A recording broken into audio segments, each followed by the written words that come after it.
Ba't ka umiiyak? Wala po. Ha? Wala po. Gusto po namin mag-aral pero tiyang talaga ni mama. Sabi po sa pagpapasok namin. Doon kayo pumasok ng tuog. Gusto, Talaga po namin.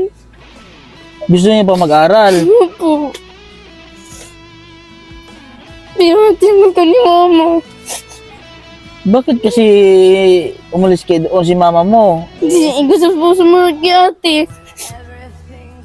Ito yun yung mga kalagayan nyo ngayon dito, oh. Lagi nakakawawalan sa mga kapatid ko.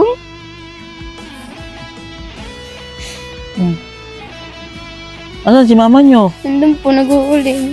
Nag-uuling. Ang bata. Bibigas kayo ngayon dito. Wala po. Pero wala na ay. Opo. Ha? Katong gulay, oh. Ano yung gulay nyo? Wala na pagkain. Wala na, gano'n. Ha? Wala na. Wala na. Oh. Ito po ang asin nila mga kabayan. Lagyan ko, walang ginagawa dito sa bahay.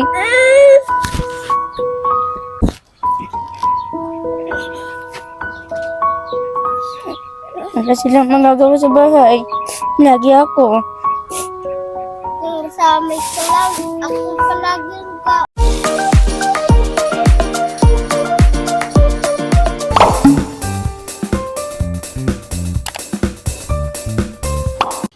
Magandang umaga po sa inyo lahat mga kabayan. So ngayon po andito po tayo sa bundok po na sa pagitan po ng Balayan at saka Kalatagan. At dahil mayroon po tayong hahanapin po dito isang pamilya na ating tutulungan po mga kabayan. So nagpasama na rin po ako sa Erika May, sa isa po sa batang ating tinutulungan na pag-aaral. So isa rin po siya sa PB Team Scholar na tinutulungan ko po dito sa Batangas na pumapasok sa school. So siya po yung nakaalam ng daan papunta po dito sa bundok na aming pupuntahan. So ito po yung daan namin mga kabayan, medyo masikip na po yung daan. So bali tatlo po kami, sinama na namin siya. So tara, samahan niyo po mga kabayan, puntahan po natin at dadalhan po natin ng bigas at saka nagdala din po kami ng tinapay para sa kanya. Samahan niyo po ako mga kabayan para puntahan po sila at kamustahin kung ano yung kalagayan po nila ngayon mga kabayan. So galing po sa amin sa Balayan, papunta po dito mga kabayan ay abutin po ng mag-isang oras din po mga kabayan, medyo malayo. Ito yung dadaan namin. So, tatlo po kami nagmi-mission. So si bodyguard po, siya po talagang kasama ko dito pag nagmi-mission po ako. Sa bundok. May tao. May mga bahay ba dito rin kami? Opo. Saan tayo daan dito? Dito. Dito? Baka maligaw tayo. Alam ko dapat ko alam. Ha? Ngayon alam ko. Alam mo ang daanan? Kamusta kayo sila doon? May makain ba? May makain pa kayo sila doon dito sa bundok? Opo. Ha? Nakawanak lang ni Kapanganak lang ni tita mo. Oh. Ilan sila magkapatid? Sampo ko. 10 na. Ang dami na. Sinabi sa akin ni Lola. Sinabi sa inyo ng lula mo.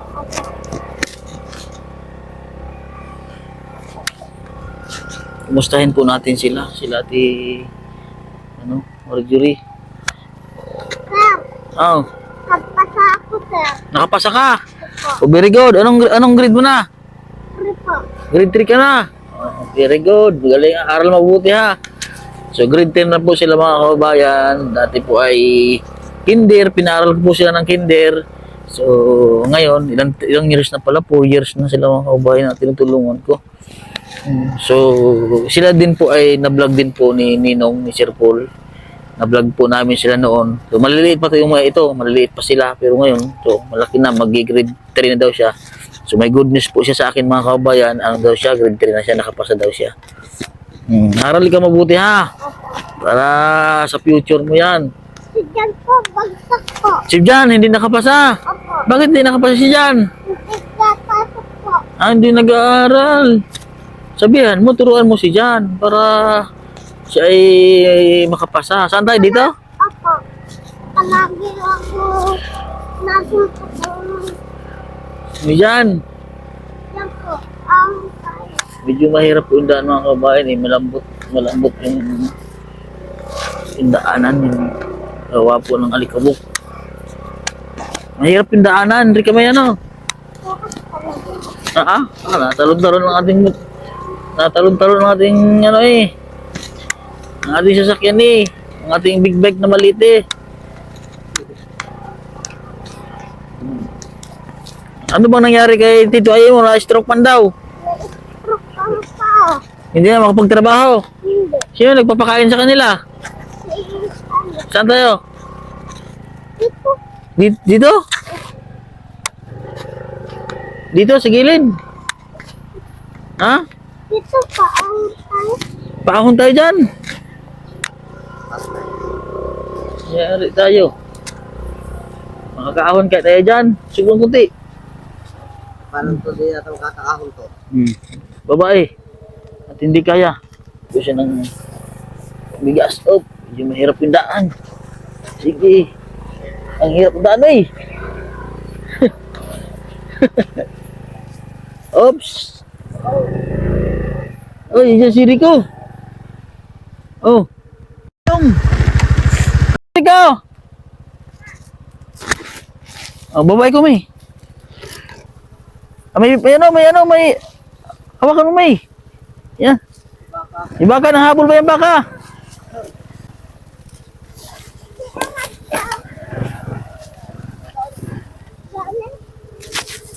Saan ang bahay niyo, Kung? Nasaan? Saan nag-auling? Saan bundok? Malayo? Sino kasama? Ha? Tara sa bahay niyo. Hoy, Junior, kamusta ikaw? Tara! Nagpapatipad ng isa ng gula si Junior. Junior! Tara, Junior!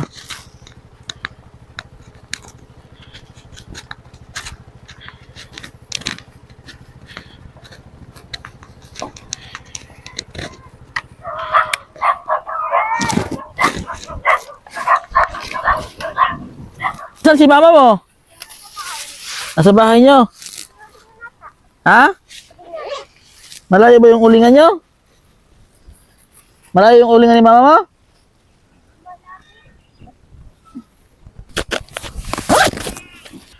Ito sila, oh. Oo. Ito na yung bahay nila. Nasaan si mama niyo? Saan? Malayo? Angel, naku, ang bahay nila mga kababayan, oh. Sa bahay at sa alingan po, nagagap sila. Oh, tara. Look, ito lang bahay nyo ngayon. Ay. Doon, dali. Doon. Tara. Ay, grabe yung bahay nila mga kabayan nyo. Oh, kaawa naman. Doon. Doon, dali. Tara. Ba't ano ba nangyari? Ba't ka kasi kayo pumunta dito sa bundok? Gawa po mama, gusto ko sa mga Ha? mag-aaral. Oo. Pwede, ano? Ha? Harap dito kay kuya. Harap dito. Ba't ka umiiyak? Wala po. Ha? Wala po. Gusto mo namin mag-aaral pero tiyang talaga ni mama. Siya po sa pagpapasok namin. Doon kayo pumasok sa puog. Tinagal pa namin. Gusto niya pa mag-aral. Ano po? Pero tinagal ka ni mama. Bakit kasi umalis kayo doon si mama mo? Gusto po sumunod kay ate. Ikaw yun yung kalagayan nyo ngayon dito, oh. Lagi nakakawawalan sa mga kapatid ko.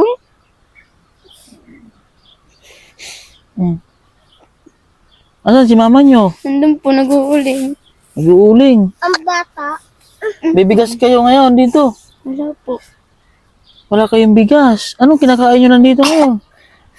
May kanting bigas lang po. Nangyayon muli ka ate. Nanghiram kayo ng bigas. Ano po? Iyak din si, sino nga ito? Si Berlin po. Merlin, iyak din Merlin. Si Papa may sakit pa. Anong nangyari kay papa mo? Na-stroke na po. Pauto po siya. Na-stroke. Nasaan na si papa mo? Nandun po. Sa bundok. Malayo ba? Malayo? Lapit lang po yun. Malapit lang. Puntahan natin maya maya. Oh, magkain na kayo. Anong pagkain nyo ngayon? Nagsaing kayo? Opo. Ha? Opo. Tingnan, tingnan din. Ay, wala na ay. Naku, Ha? itong gulay oh. Ano yung gulay nyo? Wala na pagkain. Wala na gan. Ha? Wala na. Wala na. Oh. Ano ito? Asin? Ito po ang asin nila mga kabayan. Oh. Asan si Nasaan si RJ? Sa puwak po. Sino ang nagtatrabaho sa inyo? Papa po. Si RJ nagtatrabaho din. Opo, nagdadala po dito si Papa, si Kuya J ng bigas. Nagdala din ng bigas. Opo. Ang di na po sa amin nag-aaral kami. Si Ate Kaliko po nag-aaral. Sino nag-aaral sa inyo? Si Ate Kaliko lang po. Si Clarissa. Opo. Saan nag-aaral si Clarissa? Sa Katanawan po. Mabuti nag-aaral si Clarissa. Tuloy-tuloy sa pag-aaral. Pinag-aaral po ng lula ko. Saka po, Sayang naman, tumigil kayo sa pag-aaral. opo, sayang din po. Naghahinayang lang po kami. Gusto mo pa mag-aaral? Opo. Eh, kakausapin ko si si mama at papa nyo. Opo. Gusto po namin ako mag-aaral. Para makabalik ko sa school. Anong grade mo na nga sana, Ate Angel? Grade 3 po. Grade 3 ka na. O si si Princess, grade 4 na. Si Ricame, grade 3 na. O, magkapanabay na kayo ni Ricame. Mhm. O, sila Ricame kasi doon, hindi umalis doon doon malapit sa amin. Kaya lagi ko silang nasubaybayan. Ikaw, ang layo. Buti sinamahan ako ni Ricame. Papunta dito sa bundok, naligaw pa kami. Portidil po yun. Itawag din sa Portidil. Ha? Portidil po yun. Uptidale. Doon sa mayroong paliko. Doon sa mayroong tindahan. Kita yung bahay nyo. Paano pag umulan dito, Ate Angel? Dito, doon po sila natutulog kay Lola.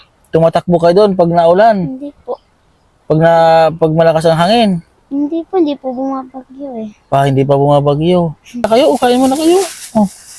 Sabi kain mo na ikaw tinapay. Sino nga ito? Mark po. Mark. Mark. Akala ko nanganak daw si mama nyo na bago. Kain ni kami. O, asan na yung bibi na bago? Hindi po. Asan sila Jericho? Andoon. Baka pumunta doon sa anuhan. O, Bundok. sa bundok. Dadalhin na lang to doon. Awa naman kalagayan po nila mga kabayan. Napakabata mo pa eh. Opo. Kung sa iyong mga anak, mapangarap po si Angel sa kanyang... Ito po din mag-teacher. Ha? Kung magtapos sa pag-aaral. Gusto mo mag-teacher? Ano ba ang pangarap mo, Ate Angel, sa iyong pamilya? Umangat ko sila sa buhay. Umangat ko po sila sa buhay. Gusto mo maangat sa buhay yung mga magulang mo? Opo. Lagi ko sila sabi, gusto ko sila umangat sa buhay. Kasi lagi ako napapalagutan. Kasi lagi ko walang ginagawa dito sa bahay.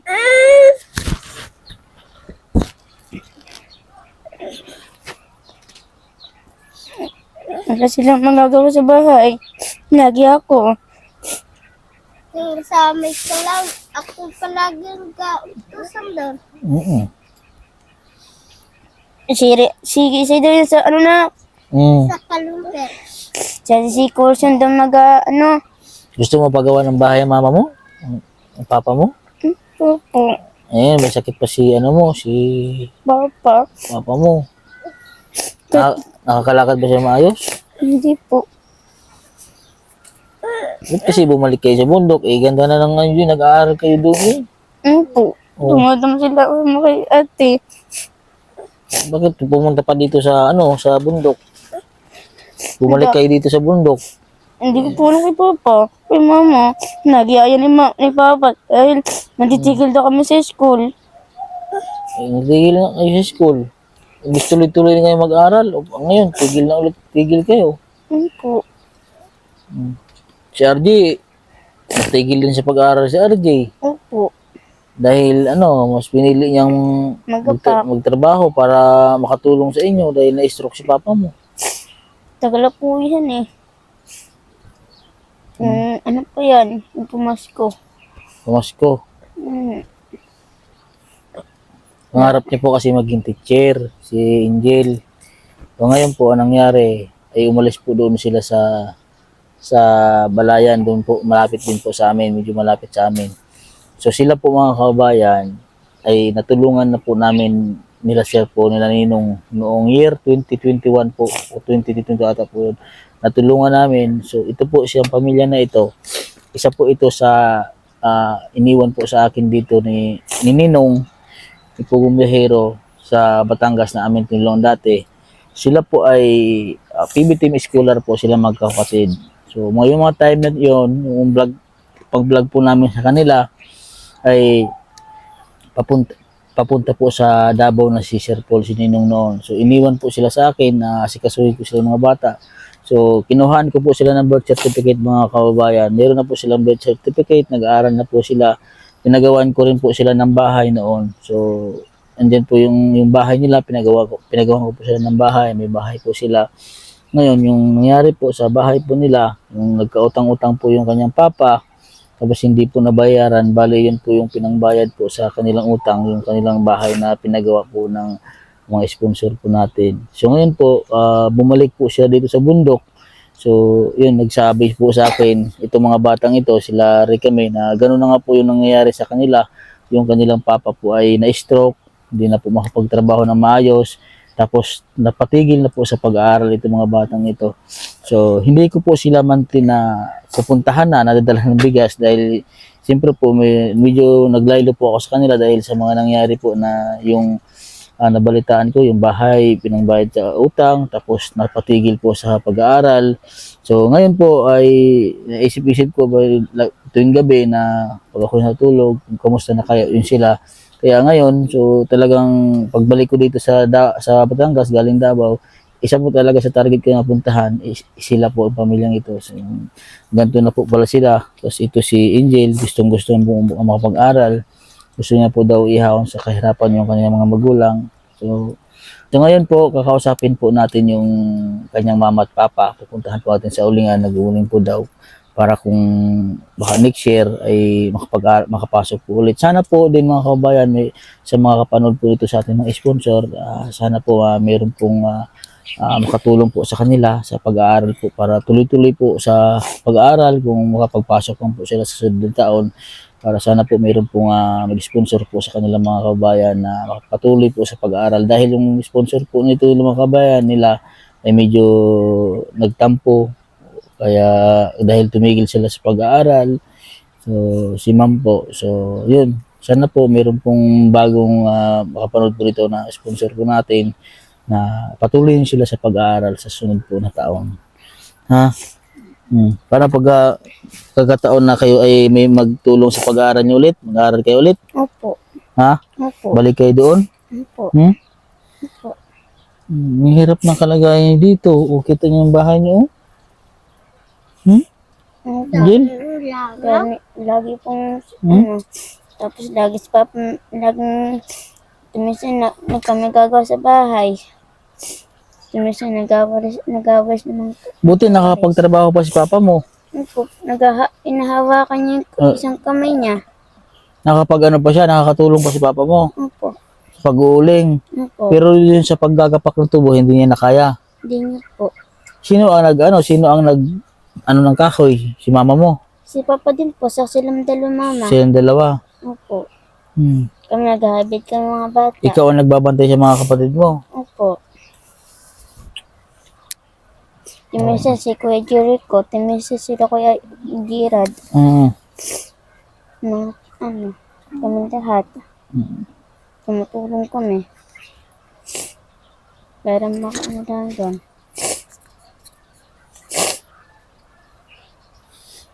So, sige, saan to lagay ito yung bigas ito? Dito lang, baka hindi ito mawala ito dito? Hindi po. Wala namang mawala dito, ano? Pupunta natin sila mama at papa mo. Angel, ha? Opo. Para kung sa susunod na taon, kung dating sa pasukan, o baka usapin natin kung pwedeng makabalik kayo doon sa Balayan. Doon, malapit sa amin, sa Putol, doon, kila ma'am. Ha? Para makapag-aral kayo. Kasi ganda lang ano doon, ba't kasi pa kayo umalis? Maganda pa sa puot, malapit pa ang school. Ha? Opo. Puntahan natin sila mama mo doon. Ayan, so, po mga kabayan, puntahan po namin yung ano niya, yung mga papa niya. Oh. Tara. Santo, sabi, baka mawala dito. Ito po ang bahay nila mga kabayan. Oh. Bali po ay kumot, tagpi. Yan, sira-sirang kumot po mga kabayan. Ito po. Dito po siya nakatira. Ito po siya nagluluto. Pupunta po namin sa bundok ng kanyang mama at papa. Kausapin po natin.